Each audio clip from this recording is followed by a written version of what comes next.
लोकमान्य तिलक और चंद्रशेखर आजाद का जयंती दिन है। ये दो ऐसे महापुरुष थे जिन्होंने अपना सर्वस्व जीवन, पूरा जीवन की क्षण क्षण देश को समर्पित की। आजादी के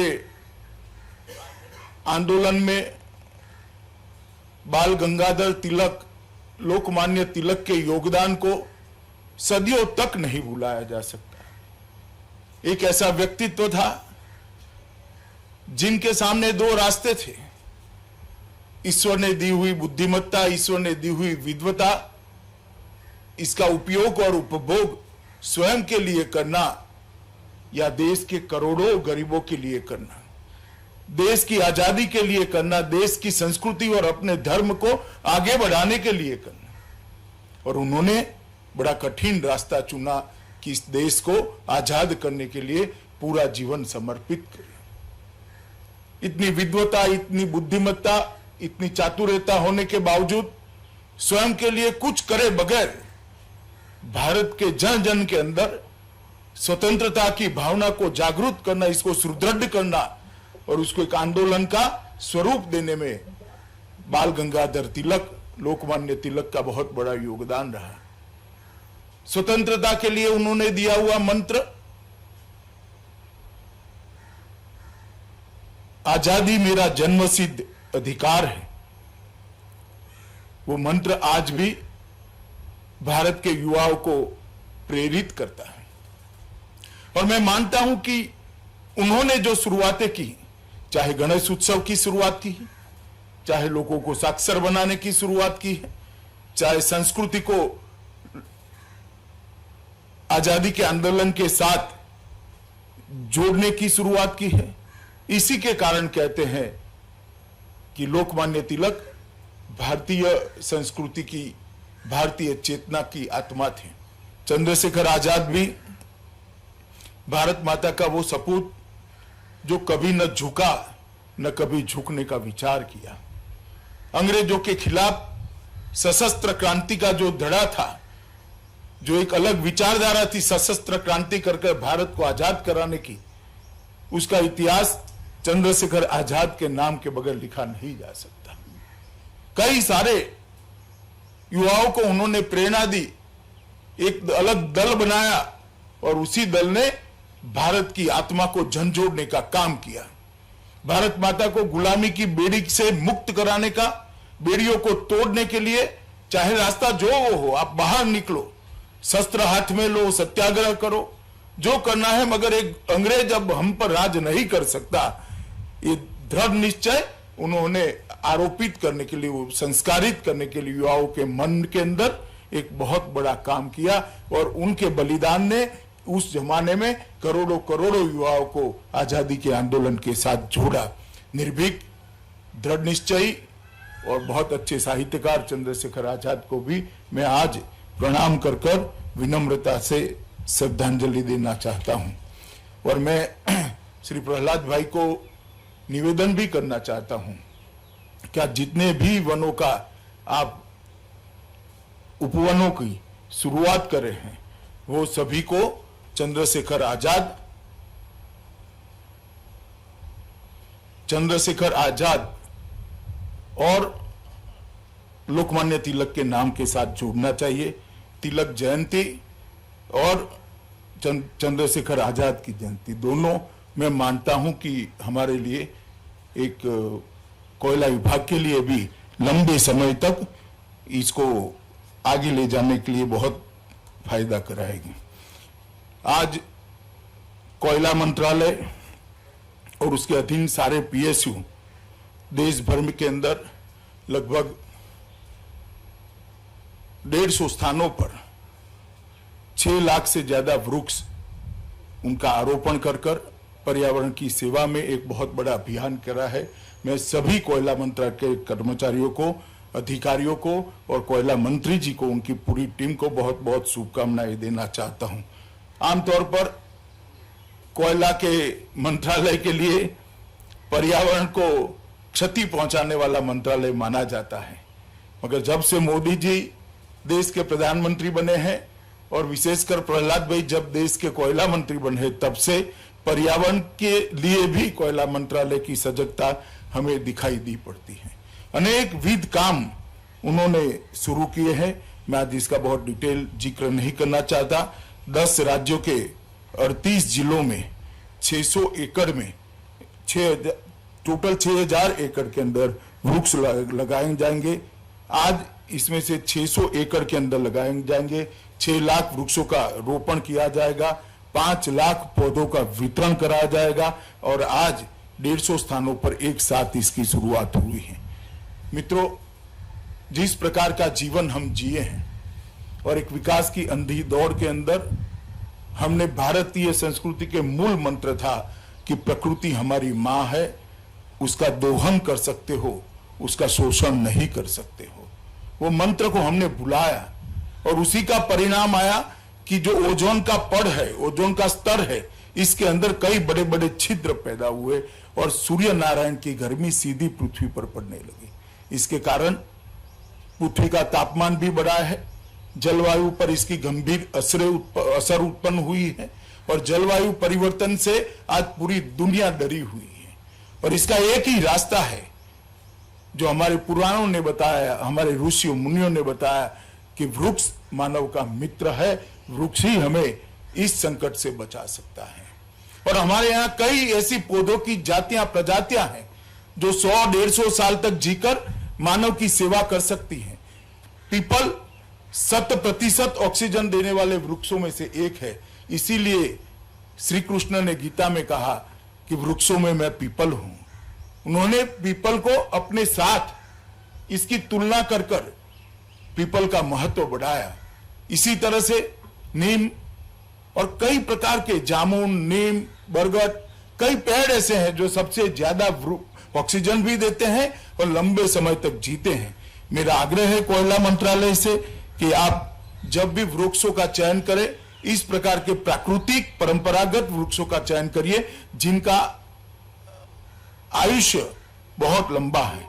हमारे मत्स्य पुराण के अंदर एक बहुत सुंदर श्लोक लिखा गया है जिसका अनुवाद है, जल कुंड, जो जल का कुंड होता है 10 कुओं के समान होता है। एक तालाब 10 जल कुंड के समान होता है, एक सुपुत्र 10 तालाब के समान होता है और एक वृक्ष 10 पुत्रों से भी ज्यादा पृथ्वी का कल्याण करता है। यही बताता है कि वृक्ष हमें कितना दे सकता है। और आदिकाल से ही वृक्ष के महत्व को भारतीय संस्कृति ने स्वीकारा है और भारतीय संस्कृति ने इसको बढ़ावा भी दिया है।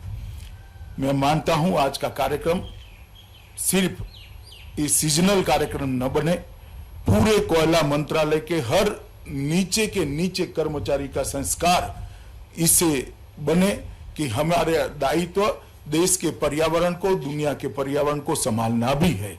और मुझे भरोसा है प्रहलाद भाई के नेतृत्व में ये जरूर होगा। विगत 6 सालों का देखें तो कोयला मंत्रालय ने अनेक नए इनिशिएटिव मोदी जी के नेतृत्व में दी है और प्रहलाद भाई ने ये 1-1.25 साल के अंदर इसको बहुत गति देने का काम किया है। पहले जब कोयला और खनिज की खदानें होती थी तब खनिज क्षेत्र के मजदूरों के लिए, वो वहां की जनता के लिए कोई विचार नहीं करता था। डिस्ट्रिक्ट मिनरल फंड का गठन कर आज लगभग 39,000 करोड़ रुपया नरेंद्र मोदी जी ने वो क्षेत्र जहां खदानें लगी हैं इसके विकास के लिए लगाया है और 35,000 छोटे छोटे प्रकल्प अब तक पूरे कर दिए गए। मित्रों, बहुत बड़ी उपलब्धि है। खदान पर देश का अधिकार है, देश की जनता का अधिकार है। खदान विकास की द्योतक है, विकास को आगे बढ़ाने के लिए ऊर्जा प्रदान करती है। परंतु इसके साथ साथ जिस क्षेत्र में खदान है, जो वहां से विस्थापित किए जाते हैं, इनके कल्याण की भी देश को ही सोचनी चाहिए, देश की सरकार को ही सोचनी चाहिए। पहली बार डिस्ट्रिक्ट मिनरल फंड के माध्यम से नरेंद्र मोदी जी ने इसकी शुरुआत की। कोयला का बहुत बड़ा भंडार हमारे यहां पड़ा है। 30 साल तक कोयला जला न पाए, इतना कोयला हमारे यहां पड़ा है और कोयला हम इंपोर्ट कर रहे हैं। जैसे प्रहलाद भाई ने बताया, इंपोर्ट कोयला जितना भी होता है वो दुनिया में हमारी अक्षमता को उजागर करता है। अगर देश को आत्मनिर्भर बनाना है आत्मनिर्भरता के नरेंद्र मोदी जी के नारे को चरितार्थ करना है तो कोयले के अंदर स्पीडी खनन, सबसे ज्यादा जल्दी खनन कर आयात को लगभग शून्य करना पड़ेगा। और इसलिए कोयला क्षेत्र में एफडीआई और इसके साथ साथ वाणिज्यिक कोयला खनन का आरंभ अभी अभी नरेंद्र मोदी जी ने किया है। मुझे लगता है कि कॉमर्शियल माइनिंग की जो शुरुआत प्रहलाद जोशी के समय में हुई है, कोयला खदानों के इतिहास देश का जब भी लिखा जाएगा प्रहलाद भाई और नरेंद्र भाई के नाम को जोड़ना पड़ेगा, क्योंकि देश को आत्मनिर्भर कराने की दिशा में एक बहुत बड़ा कदम है। कोल बेस्ड मीथेन की भी शुरुआत हमने की है। 2 CBM ब्लॉक जरिया और रानीगंज के लिए हमने इसका शुरुआत किया है। ईज ऑफ डूइंग बिजनेस के ढेर सारे पैरामीटर्स को कोयला के कारण ही गति मिली है। कोयला क्षेत्र ने लगभग हर क्षेत्र के अंदर अपने आप को दुनिया के मानक के अनुरूप और कई जगह तो उसके आगे ले जाने का भी प्रयास किया है। ये मंत्रालय ने 6 साल के अंदर बहुत अच्छा काम किया है और अब प्रहलाद भाई इसका नेतृत्व कर रहे हैं और उसको और ऊर्जा और गति प्रदान कर रहे हैं। 18 जून को वीडियो कॉन्फ्रेंस के माध्यम से देश के प्रधानमंत्री जी ने 5 कोयलाधारी राज्यों की 41 कोयला ब्लॉकों का नीलामी की प्रक्रिया का शुभारंभ किया। इसके साथ ही झारखंड, मध्य प्रदेश, महाराष्ट्र, उड़ीसा और छत्तीसगढ़ के अंदर ये नई प्रक्रिया शुरू हो गई है। मित्रों, कोयला PSU और कैप्टिव माइनर्स द्वारा उत्पादन में भी वृद्धि का प्रयास किया गया है। इंफ्रास्ट्रक्चर निवेश योजना के माध्यम से 1,25,000 करोड़ रुपए के निवेश का प्लानिंग 2020 से 2024 के बीच में किया गया है और इसके लिए लगभग 534 परियोजनाओं को चिन्हित कर लिया गया है। मैं मानता हूं अभी प्रहलाद भाई ने जो कहा 23-24 तक 1 बिलियन टन कोयले को निकालने का लक्ष्य जब भी भारत अचीव करता है, मुझे लगता है हम बहुत बड़ी उपलब्धि के लिए आगे बढ़ेंगे। देश के प्रधानमंत्री जी ने पर्यावरण के क्षेत्र के अंदर दुनिया का नेतृत्व करने की स्थिति उत्पन्न करी है। 8 करोड़ घरों के अंदर धुआं दूर कर लकड़ियां और टहनियां और कंडे जलाकर जो माताएं बहनें रसोई करती थी, उनके स्वास्थ्य का तो नुकसान होता ही था, परंतु साथ में कार्बन डाइऑक्साइड का उत्सर्जन भी होता था। आज स्वच्छ ईंधन LPG सिलेंडर देकर पर्यावरण की बहुत बड़ी सेवा की है।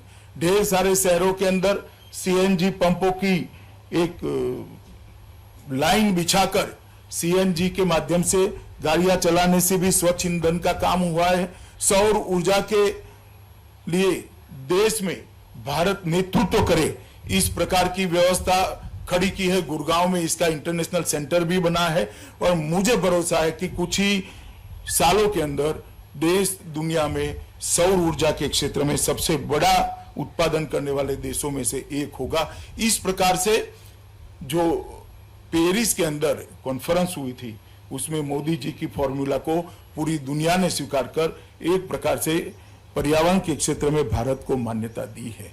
आज लगभग 6 लाख वृक्षों का वृक्षारोपण होने जा रहा है।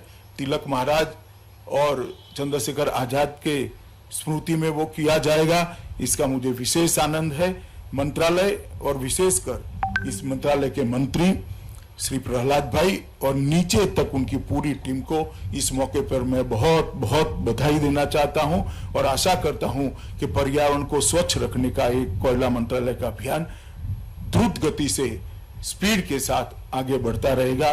मेरी आप सबको बहुत बहुत शुभकामनाएं और इस शुभ कार्य के अंदर मुझे शामिल करने के लिए मैं मंत्री जी और सचिव कोयला दोनों का मैं हृदय से धन्यवाद कर मेरी बात को समाप्त करता हूं।